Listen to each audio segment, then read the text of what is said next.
And welcome to the SpartaMag.com VCast. Jim Comparoni, Paul Konyndyk, Breslin Center, Michigan State with a victory over Michigan today. What was it, 59-53? Big one. You guys saw it. Michigan State improves to, 6 straight wins, 3-1 in the Big Ten, 5-way tie for first place in the Big Ten. 11-4 overall, something like that. I'm not sure. 11-4. 11-4. Big one for Michigan State. Looked really good at some points. Up 14 a couple times in the second half. Looked like that thing was headed to like a 20-point victory, Paul, but Michigan State had a couple flat tires on the stretch. Michigan started to get a few things going. Michigan was able to get the foul line more frequently in the second half for a variety of reasons. Interesting day here, Breslin. Just had a marriage proposal a few seconds ago. So exciting day in East Lansing, Paul. Your thoughts? A big win for Michigan State. I think it was a marriage proposal. There's rose petals on the Spartan head. It wasn't a job offer. I don't think. There's tears in someone's eyes. So I think it was. It's safe to say it was a marriage proposal. And I think the answer was yes. So as long married men ourselves, those are tears of joy now. Probably not so much in 10 years. Yeah, it'll take some work. If it lasts that long. It'll take some work. So Michigan State, big win, Paul. Yeah, I mean, it was a great. I mean, you want to look at the positives in this one, and I don't like watching games like this per se because Michigan State ran a lot of good stuff today, and they had a lot of open shots. And the one thing that stood out to me is, you can talk about this being a masonry convention or whatever you want because both teams missed a ton of shots. But I feel like with Michigan State, they missed a lot of good open shots. And that's the difference. I feel like with Michigan, they had some open shots, but the guys shooting the ball in a lot of instances were by design. They were willing to roll the dice and let Joey Baker, the Duke transfer, shoot some of those, perimeter jumpers in exchange for getting a double team down on Hunter Dickinson. Other guys, Doug McDaniels, Terrence Newman, or Terrence Williams, they were willing to let those guys shoot. So some of it was that. I thought Michigan State's guard defense in the first half, all three of those guys that were out there, A.J. Hogard, Jaden Akins, Tyson Walker, that was just a huge impactful defense for Michigan State. It frustrated the heck out of Michigan guards. It also led to a situation where Michigan turned the ball over as many times in the first half as they usually do in a game. Good point. And it also put guys that are primary ball handlers on the bench in foul trouble. In addition to that, it also got to the point where after the first 10 minutes, they weren't looking to get the ball inside to Hunter Dickinson despite favorable matchups. There was a 5-minute sequence there where Jackson Kohler was matched up on Hunter Dickinson, and they were not looking to get the ball inside to Hunter Dickinson. And that's a nightmare mismatch in favor of Michigan State. But at that time, the guard in favor of Michigan, and at that time the guard defense was so good that you had Michigan guards focused on ball handling and settling for bad jumpers rather than post-entry passes. Yeah. I thought that was a big deal. Michigan State's defense was rock solid. You've got to be able, if you're going to compete for a Big Ten championship, you have to be able to find ways to win in games like this. And I think Michigan State's experience in the non-conference schedule, some of the grinders they played in that game, some of the games they played last year, helped these guys out. Veteran guard presence was a big deal for Michigan State tonight, whether it was A.J. Hogard or Tyson Walker.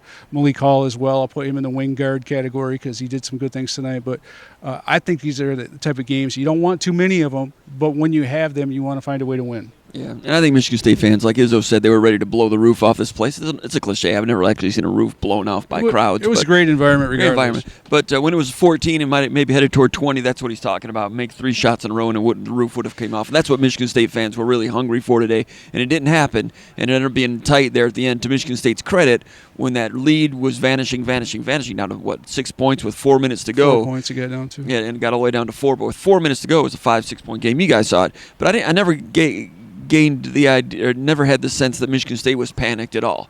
Right. Down 4, they just continued to execute, ended up making free throws in the last minute. Didn't necessarily make shots during that stage, but continued to execute pretty well on defense for the most part.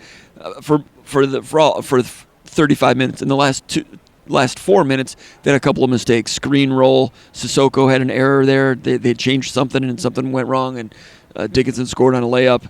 And then they were supposed to switch 5, and Malik Hall messed something up. So Michigan State played real good defense, but in the last 5 minutes, a couple of little slippage problems there. But on offense, taking care of the ball and executing things, whether they made shots or not.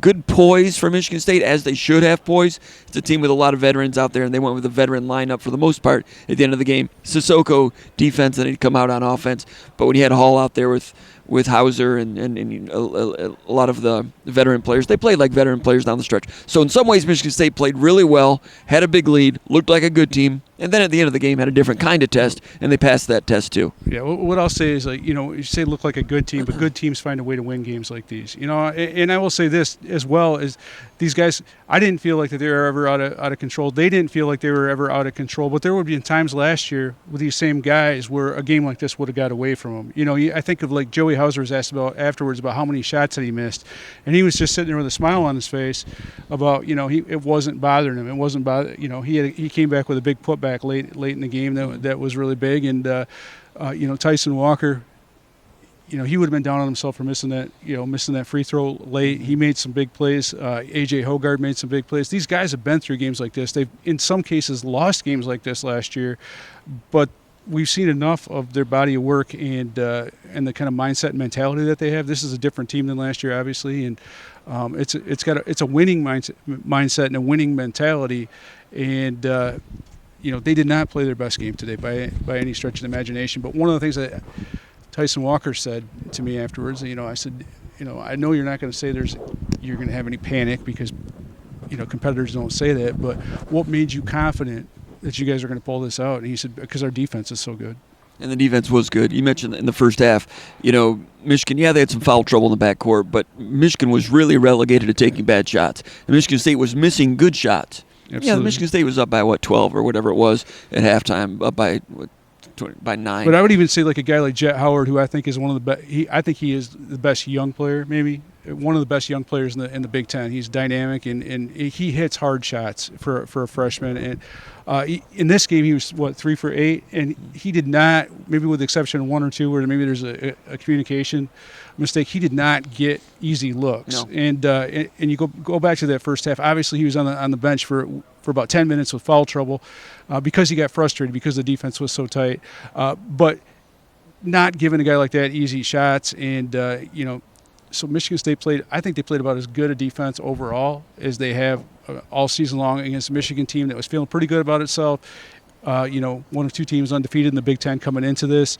Now there's no undefeated teams in the Big Ten, and Michigan State is right where they need to be. They needed to find a way to win this game. Surely it's not, of course, it's not satisfying because Michigan State could have won by 20 or 30 if they've been hitting shots, like a guy like Joey Hauser. How many open looks did he miss today? A ton of them. They could have won by a lot more. They didn't, but they found a way to win, and it's a lot better than squandering that lead and going home disappointed. Michigan State came into this game number 4 in the Big Ten in three-point shooting at 37.5%, a good three-point shooting team, and they not only missed three-pointers today, they had shot like 4 air balls. That's just strange. Long air balls. It wasn't like, for the most part, they weren't short air balls, which makes me wonder, like the amped up aspect, because they weren't front rim. Exactly. They were just like 2 or 3 feet on the other side of the rim, and I've never seen that before, except on the aircraft carrier. This is a good shooting team, and it was a defensive game statistically, because Michigan had tough shots, and Michigan State missed makeable shots. That's what I said in the first. Michigan State did everything. They did everything well today, except make open shots. Yeah, and I wonder if that started. I mean, it started very early, and it wasn't. Even like that first post feed on the very first possession. Madi Sissoko fumbles that post feed. It was a great. It was a great play. Post entry pass is perfect. It should have been an easy dunk. He missed it later. He also missed a lob later in the game. I felt that was. He should have maybe laid that up, but that was on Akins because that ball was not going up the way Michigan State preaches in terms of throwing lobs. The thing was coming down, but a lot of point-blank misses at the rim. And that was due to Michigan State good execution of the ball screen, getting Dickinson out and getting to some areas, and they had that well mapped out, just didn't get the finishes. Yeah, and you think about Dickinson, he scored his average in this game, but what I wrote just a second ago is against Michigan State, he usually does a lot more than that. 25 points here last year, 33 points in Ann Arbor. One of the things that was noteworthy, I think, in this game is the fact that he only shot a couple of free throws. Usually he lives at the free throw line. So there's so many good things so many things went right for Michigan State in this game, except the ball wasn't falling. That's it, and that's not going to stay that way. Right. Shots are going to go in. The way Michigan State executed, had a game plan and offense, was able to probe and get some things and take advantage of some open areas, and then cover Michigan's best stuff. Excellent basketball in terms of maneuvering and executing those things. The shots are going to fall. I mean, you get Hauser and Tyson Walker combined 8 of 25, and those were 25 good shots, Paul. Yeah, Did either one of them take a bad shot? No, and I would say not only good shots, I would say great shots because Michigan does not want Hauser and Walker getting 25 good shots. Yeah, and I've never seen like. And they're lucky they didn't lose by 25. Go ahead. Exactly.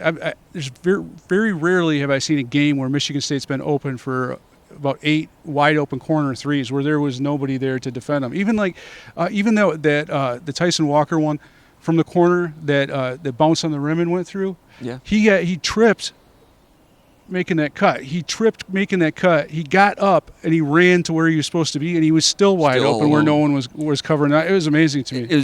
It was basic screen roll action, and Dickinson and Michigan had to cover for that. So it wasn't the screen roll; it was the next pass and the extra pass that Michigan could not react to because they had to do so many things to keep up with the Dickinson window. So the crisp passing that we saw in Nebraska, this is a different type of defensive team than Nebraska was. But the crisp passing, the extra pass, the mindfulness, the screens, those things traveled over to this game, and you got to feel good about Michigan State moving forward. The fact that they're starting able to play really good defense. Now that they're getting their guys healthy. Now, Malik Hall's not all the way back yet, but Akins played his best defensive game today, in my opinion. And I thought that he would be matched up on Cody Buffkin, and I thought he'd do a heck of a job on Kobe Buffkin because those guys played against each other. That's disadvantage for Michigan because usually guys don't grow up facing a left-hander. Usually that being that lefty wing is an advantage. We've seen that over the years going all the way back like Morris Peterson. But Akins was right in his pocket the entire game, and A.J. Hogard played a great game on defense, and Tyson Walker played great defense regardless of who he was matched up on.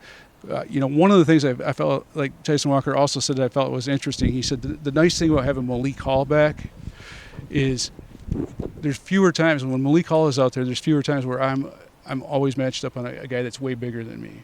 Because Malik Hall's out there and he's getting that guy, and he's like on offense that allows me to drive to the basket and be more aggressive. Because I asked him one time as I was saying about being aggressive, he's like, yeah, if I don't have a 6'7" wing type guy that's a good defender on me, I can do a whole lot more. And he had opportunities today. I thought he made some good drives. Some of the guys, Walker and Hogard finishing at the rim, those were not easy finishes, and those are big time plays, and I hope you guys can see it on TV, those that weren't here, but those were high level winning type basketball plays, and those are the kind of shots you have to make in March. So this is a good test for Michigan State, a test they passed, and I think they match up well with Michigan. Yeah, for a lot of the reasons that you mentioned, Michigan State's team defense was tuned into Dickinson and tuned into Jet Howard. And then Michigan State has the luxury of telling Akins, you got Buffkin. You know what I mean? Yeah. I mean, there were some team aspects to that also, but that speaks to the defensive versatility of Michigan State, which is growing. And a lot of it's film room and preparedness and those things. But to your point about Akins guarding Buffkin, it was like, and that helps Michigan State do it. And he did a good defensive job against their third best player who can do good things on any given night. Now, Michigan State missing these shots, shooting poorly, and airballing, that's just different. And I posted something at halftime. I'm like, there's something called sports psychology. There are people that make money as sports psychologists. They're sports psychology professors. It's a thing. Sports psychology is a thing. And coaches try to coach to it and become aware of it, and it's hard to get a handle on what you need to do. And I didn't get a chance to post this before the game, and I mentioned it at halftime. I'm not sure if people agree or not, but I was talking to some people in town last night, and I thought there was a concern. I was concerned for Michigan State about that. There's no question, Izzo didn't say it publicly, but last year in that game he had that shouting match with Hunter Dickinson. He doesn't do that with players. And his players and his assistant coaches were trying to rally the team. Yes, it's a rivalry. Yes, it's a big game. Is it personal? I don't know. Maybe. But the last time Izzo made something personal was about a 10-year run against Bo Ryan. And he had his Michigan State team so pumped up for those games, and they shot like this. Not 5 air balls, but Izzo's a great coach, one of the greats of all time, and he's great with his psychology, with his players in so many ways and all ways. And publicly he didn't make a big deal about the Hunter Dickinson thing, but I just wonder if 5 air balls in a bad shooting day like this, and I said last night, you weren't around, but I'm like, that Bo Ryan effect.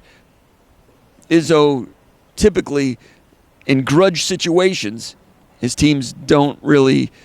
They lose a little bit of that touch aspect. Yeah, sometimes it's this, sometimes it's that. Today I think it was shooting, and I don't think it was a coincidence. Yeah, you see it with Duke over the years. Like as much as we made, like with Michigan State and Duke, I think you see that, Izzo wants that really bad. I would say the other thing about that is you've got reunion weekend, and you've got like Mateen Cleaves sitting court, like right next to the bench. And Mateen Cleaves is like, that dude wants it more than anybody, and he's sitting out there almost in tears because he can't play in this game. And the intensity is important. And Izzo, in the sports psychology angle, he works the intensity as well as anybody. He's got that football mentality, and it's done really well for him for 800 games. And I'm not saying it's a bad. I'm not saying it's a bad thing per se, because on defense, Michigan State was as good as they've been. On offense and with the type of shots that they missed.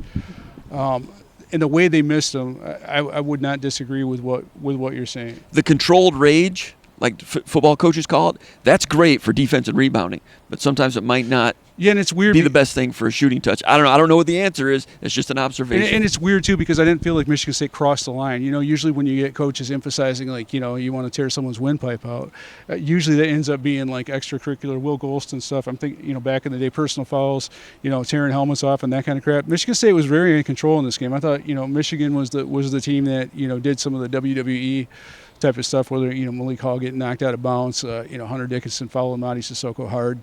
I believe it was Mady hard, like at the end of the shot clock when he knew the shot clock was going to be off. And Michigan State was my point is Michigan State was very in control, even though they played with great passion. But in offense, I feel like they wanted it really, really bad. And, you see that sometimes, like, you see it in baseball too, where a guy goes up and he needs to hit a home run or something like that, and then all of a sudden he's out in front of everything. Yeah. But it just felt like Michigan State was chomping at the bit too much. And it's weird to me that the controlled shots that they were able to hit were like the elbow jumpers. Joey Hauser, a guy that he made some really big shots today. Some of the elbow face-up jumpers. Hogard and Walker driving to the basket.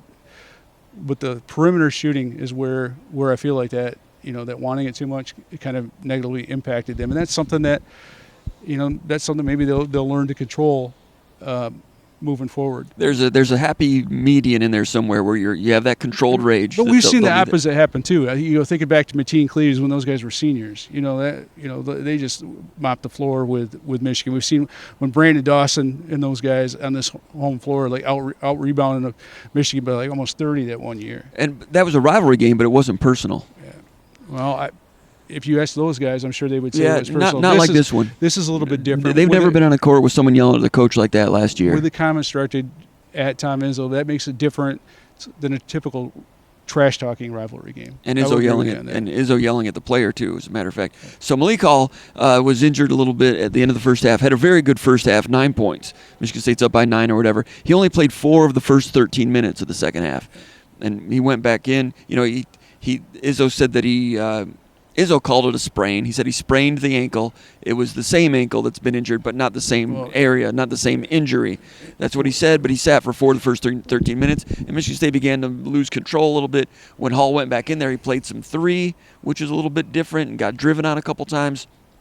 And Hogard sat for a long time. When they look back at substitutions, I'll wonder if they feel like they had the right people on at the right time as that second half was starting to get away from them a little bit. Your thoughts about one thing they're going to have to look at substitutions is, Michigan did a nice job in the second half of making sure that Hunter Dickinson was in the game when Mady Sissoko was on the bench. And, you look at where Mady picked up. He picked up 3 cheap fouls in that second half, and the fouls that he picked up were all on Terrace Reed. So if you want to talk about substitutions, that's what I would talk about, because I think that's where things kind of got sideways on Michigan State a little bit.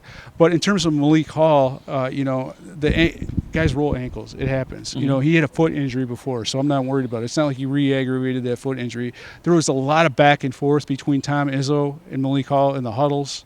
A lot of shouting, and that's a veteran player's allowed to give it to their coach. My sense was that Malik Hall wanted to play more minutes than he did, and I also feel like Michigan State was trying to control his minutes because he is not back. Had he been driven as a 3-man earlier in the game, I'd feel more concerned about it. But this is Malik Hall's 3rd game back from a foot injury, and he's not. he's not in great condition yet. He'll get there, but he's not yet. And I wouldn't be overly concerned about it. But the one thing that Izzo would, when he looks back, he's going to talk to his guys about is, bad shots. Like a lot of guys took shots. They were open shots down the stretch, but were they at the right time in the shot clock? I think of the one that Jaden Akins, he had a great offensive rebound. His second Charlie Bell type rebound of the game underneath the basket. He dribbles out to the 3-point line, and without even thinking about it, he hoists up a three. Now, maybe you can do that in a non-conference game, but in a game like this with the time and, like with what the score is, you shouldn't be doing that. You're not hitting open shots. That's you got to run your offense. You get an offensive rebound in a game where every possession matters, and you've got to run your stuff. Now, was that an open shot? Heck yeah, it was an open shot. Was it the right shot? No, and there's other examples of that. So there's a lot of stuff they're going to go back and look at. I think that's the benefit of some of these type of games is you can look at, okay, what was a good shot that I missed, where I just flat out missed, and how could we have done better? And there are examples, several examples, including that Jaden Akins missed three of things that Michigan State could have done better. And as far as substitution goes, also in matchups, when Sissoko got his third or fourth foul, and they had to go with Carson Cooper, I thought Kohler did okay defensively. I thought he survived pretty well in that first half. He battled pretty good vertically, and I thought he did pretty well. Kohler was not in foul trouble. He was not. Had he just done a shift? Was he tired? I'm not sure. When they went to Cooper and Sissoko was coming out, they may look back at that and I think Cooper played okay. I think he did okay. I thought he got hosed on on one of those calls. I think there was a couple things out there. I know that Izzo doesn't like the fact that like that three. One of the things that he worries about a guy with Kohler is the 3-point plays where he's not strong enough, and a guy like Terrace Reed had in the first half. I thought Kohler played good defense, but he wasn't challenged like he should have been because I felt like Michigan State did a nice job early on when Dickinson was out there for the first shift. They did a really nice job of changing things up, making him work. He wasn't getting the ball, and by the time Kohler got in there and played extended minutes, they were not looking for him. Michigan was not looking for him. So did Kohler play good minutes? I think he played good minutes in defense, but it was also one of the factors there was he was softened up by a mixture of things that Michigan State was doing. And obviously, maybe they will go back and think that maybe Carson Cooper shouldn't have. I can't remember exactly what happened during that sequence, to say one way or the other. But I did not think the flop charge technical, and he fumbled one out of bounds. And also, there's just a couple times inside they went. I'm just like, well, it's just interesting. It was just 3 minutes that Cooper played. I didn't think Kohler was bad. I just thought that was an interesting choice, and I'm not sure it was I think Kohler might have done better, but Cooper's coming along. He's going to be okay. I just thought that was an interesting choice, and it was during a key moment with Matty Sissoko out and Michigan making a run. But again, that doesn't happen if Michigan State. That doesn't happen if Michigan State plays Kohler or Cooper. When Terrace Reed is in there. You've got to me like in the first half. When Terrace Reed was on the floor, for the most part, Matty Sissoko, maybe except for a couple minutes, wasn't on the floor. They were using him for Hunter Dickinson. Now, I know Matty didn't have any fouls going into the second half, and maybe that had something to do with it. But to me, if they go back and look at that, and you get a true freshman like Terrace Reed, who's pretty athletic, does some things, maybe you want Matty Sissoko out there, but when Hunter Dickinson has done a lot of his damage in some of these games against Michigan State, it has been in the second half, late in the second half. So maybe you want to keep Monty fresh for that. Maybe you want to save some fouls because those whistles are more likely to be called down the stretch. And Michigan State was in such good shape at halftime, up 9, Sissoko 0 fouls. They come out in the second half. Michigan State was doing a good job of playing defense on Dickinson, and when he put the ball on the deck, that's when the flash defender came at him. Second half, Michigan's first possession of the second half, they get a Dickinson, are trying to clear out, and Dickinson's trying to get Doug McDaniel to get out of the way, and he doesn't quite do it. Shot clock's getting down, and he goes to dribble, and Hogard is like in the area, kicks it back out, shot clock's down, McDaniel shoots an air ball. Dickinson, they were kind of in Dickinson's head about where they're going to be, and the timing and the geometry was real good for Michigan State's defense. Then later, as Dickinson started to get going, they flashed double team on him, not on the bounce, but on the catch, just changing it up just a little bit. Never had to go to full front. That's something they could have done. Never went to zone. That's maybe once something they could have done that they had prepared. And also, Michigan State went small a little bit with Hauser and Hall out there and ran some 5 out, trying to make them guard us, as they say, against the matchup. Michigan State never had a chance to get them to pay a price on that. I think one time Michigan State drove and Malik Hall had the ball stripped from him once on a 5 out offensive situation. So Michigan State tried some different things with Dickinson, never really was victimized by anything, but that sets up interestingly for the rematch. Michigan's done real well against Michigan State at Breslin in recent years. If they've done real well against Michigan State at Chrysler Center. If they played at Chrysler Center again in 7 days or 10 days, I would really like Michigan State's chances of winning, because what they did today, they can do better. Michigan will be better too, playing at home and adrenaline and making shots at home. But Michigan State left a lot of points on the board today that were available to them that I think in a rematch they will shoot better at some of those things, and I think that they will overcome the positives Michigan will have at home. But both of these teams could look a lot different in a month and a half. I don't know what it'll look like then. I'll say this. But a rematch 7 days from now, I think Michigan State would win more comfortably. I will say this. Even though Michigan State got a ton of open looks, there were times when Michigan played very good defense today. They do. I think they've gotten better. When I compare where they are right now to where they were in the Arizona State game, where every single mid-range jumper was available, they've gotten a lot better. But then there was other times where there were inexplicable breakdowns where Malik Hall, Michigan's entire team is back, and Malik Hall drives to the basket for a layup. Transition defense. We said that this week. That was weird. That cropped up for 3 or 4 baskets. That was weird because guys were in position to make a play when he was driving down the floor. They just fell asleep at the switch. I think there were a couple of little binges there in the first half where if there was continuous play for like 3 or 4 minutes, like conditioning would come into it, even 10 minutes into the game. And I thought during longer runs, to use a NASCAR term, longer runs back and forth, Michigan State's transition game would start getting increasingly better as Michigan's 5 on the court got a little bit tired. They revert back to their habits, which is poor transition defense. You're right, half-court defense for Michigan was terrible against Arizona State and bad in other parts of the season, but it's been good here and there. Yeah. They've been able to tighten it up, played good defense against Penn State, but where they're lacking, they play some pressure man-to-man. They got good athletes, good length. They get out on people. Where they start to get a flat tire is 2 or 3 passes into an action, and that's how Michigan State got some open shots and did not hit them today. But they got the victory anyway. Anything else, Paul? For Paul Konyndyk, my name is Jim Comparoni. I've been watching the VCast from the Breslin Center in East Lansing with the Spartans for SpartaMag.com.